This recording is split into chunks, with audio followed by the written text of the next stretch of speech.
great things about one of my graduate studies was being able to spend a lot of time on destructive and non-destructive audio editing, and being able to look at a lot of waveforms, because after a while it's you can't necessarily read a waveform and say, oh, this is what a person's saying, but when you start to look at waveforms, you can start to say, oh, this is a sentence, this is the beginning of a sentence, this is the end of a sentence, this is a cough, or this is a, in the context of what you're looking at, you can start to look at things and say, oh, okay, this is these small little repeating waves, this is probably, early reflections in the reverb in the room. Right. So, again, whatever it is, you can look at the things and start to infer what you're looking at in a way that if you haven't looked at waveforms for a long time, it looks like, it looks all the same. Yeah. One of the things that I was doing when I first set up this room was I just let my primary playback system run wild. And I probably exposed myself to decibel levels that were a little too high. And I enjoyed it thoroughly, because who doesn't like being, just run rapid by, powerful bass and high decibel audio. It's exciting, especially with certain types of electronic music. And then, of course, I get a audio interface that does spectral analysis and can perform audio analysis, and I start to see that, this stuff's pretty, this is pretty high energy, and I'm using a measurement mic that's supposed to be pretty flat, and I have an idea of what to expect in its performance, but I had no way to calibrate the output of the speakers. I was just turning my playback system up basically to full blast, and turning the subwoofer up to the point that I couldn't take it anymore. And of course this is wrong. Yeah. But I've had this playback learn, right? I've had this playback system since I was 20. Since I was 20. And still haven't blown it? I haven't blown it up yet. That's pretty amazing. Because I have pretty conservative output levels in the computer. I tend to bring things down to a certain level just for my own sanity, because I don't think that, from what I've read, audio converters have the least amount of intermodulatory distortion at close to zero decibels of reduction, where at this point they have the least amount of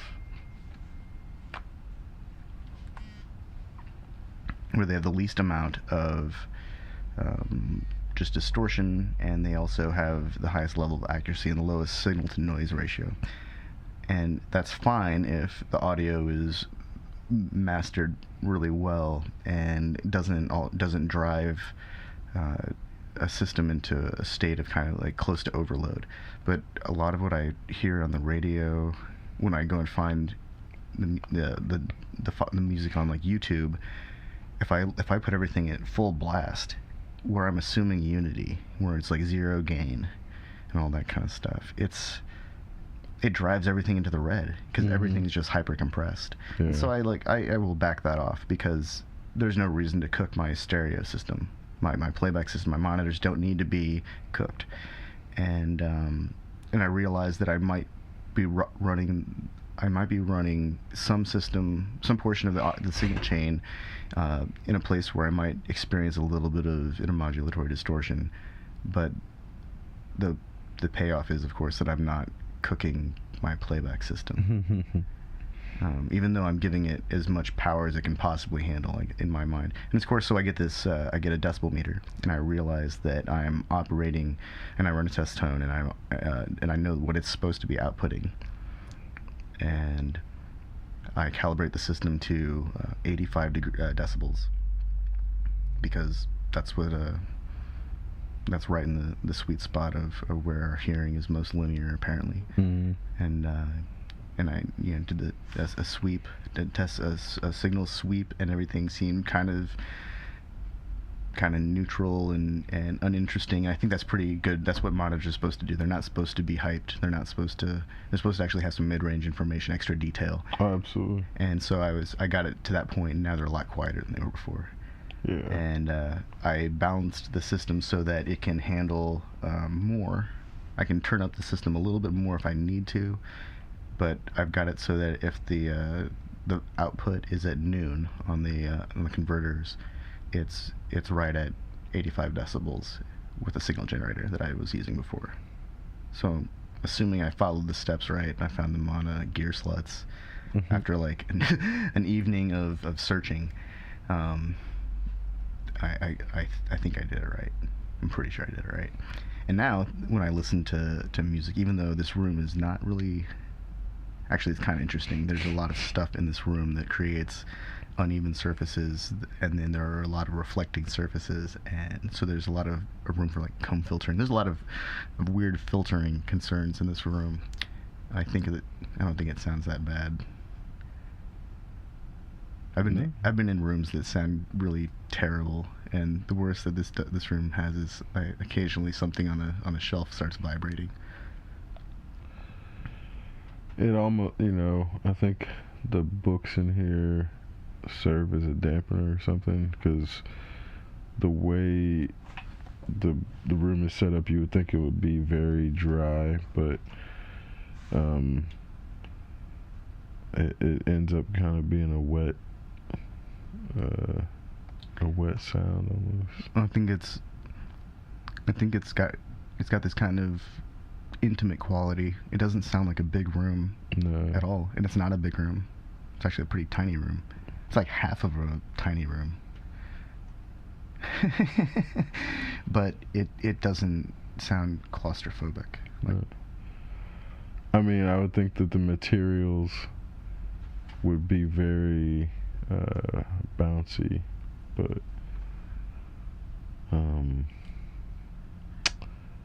maybe wood's different like that. Maybe wood has its own thing going on. Yeah, I would imagine the type of wood too, whether it's a softwood or... It's pine, so it's like the softest of the hardwoods. Yeah, I mean... And I have no idea what's on the ceiling. Yeah, I'm sure it makes a difference. I always thought that was interesting, how they'd have the softwood on the stages so you could use it over and over to nail things in, and then the holes would heal themselves. Like that never, things like that never occurred to you till you learn about them. Yeah. It's weird.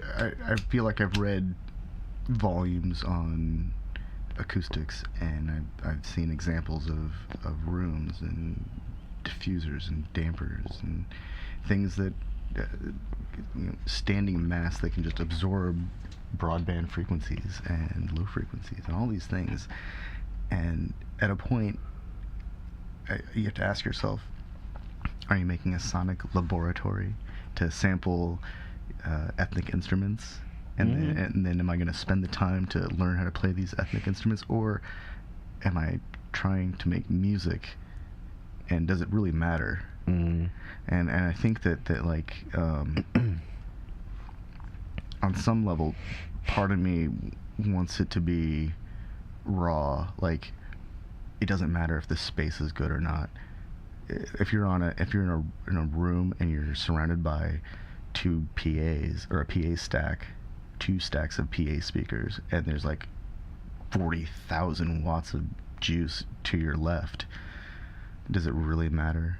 I mean, you're going to hear all that stuff and you're going to dial it in, assuming we're talking about electronic music. And then at that point, like, I mean, I realize that that's two different scenarios, and one is assuming one is assuming a giant system and a playback system. The other is trying to produce for a home listening environment, and I realize those are different. But I think that part of the reason that certain genres of music have limited lifespan is because they're deeply tied to the performance venue in a lot of ways. Like the Warehouse wouldn't have existed. That music wouldn't have happened otherwise. Mm-hmm. And then like house music in general in Chicago, like the history of house music in general is actually really fascinating. But that was a really like unique like melting pot of ideas, and I don't think that music would have happened anywhere else under different conditions. Right. And the same thing with techno. Yeah. I don't think that could have happened anywhere else. I think those, and they're like not just the venue, and like of course with techno, I'm thinking about the entire city of Detroit having produced that minimal but huge sound. I don't think that stuff comes from like basements in suburbia. No, absolutely. And I think one of the issues of it becomes you can't get King Tubby in like Jamaica fucking without having Jamaica.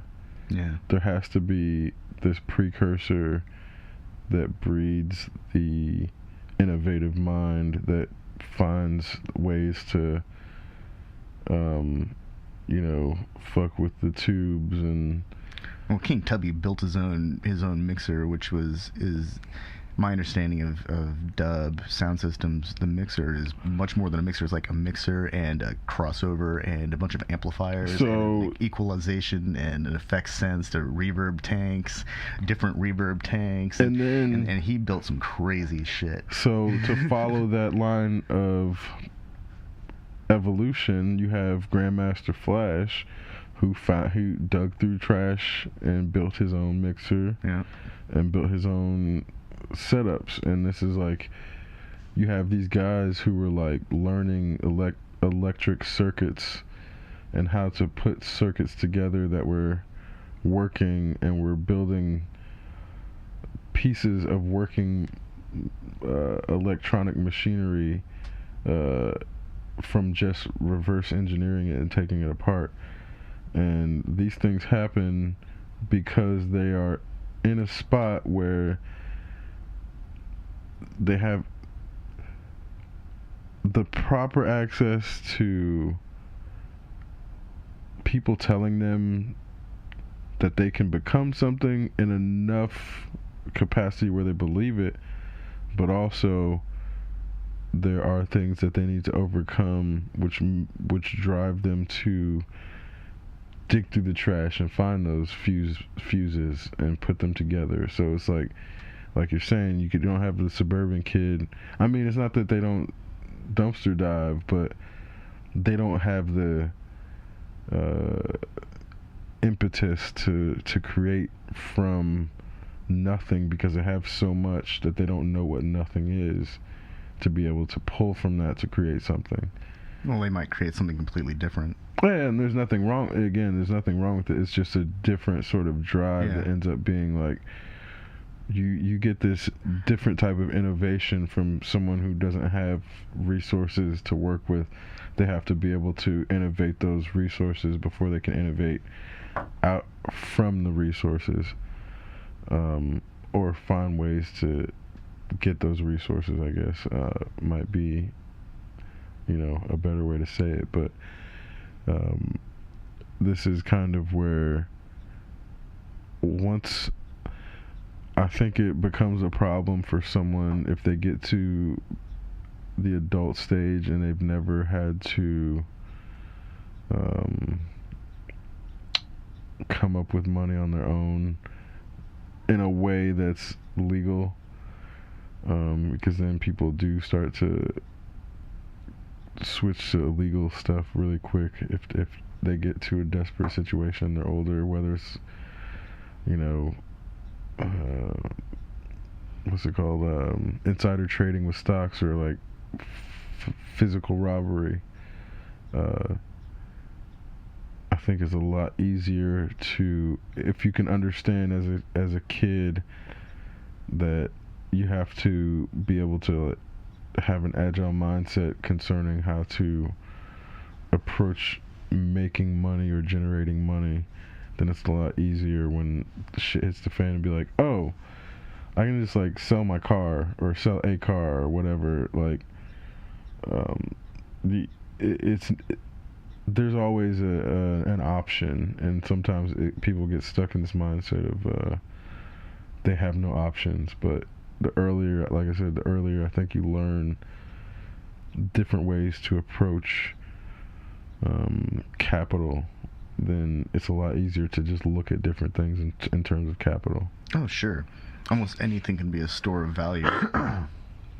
If anything can be a store of value, then it's just a matter of finding a market where that object has the maximum value. Mm-hmm. So maximizing the value for your exchange is just, well, that's just, I feel like that's just like economics 101.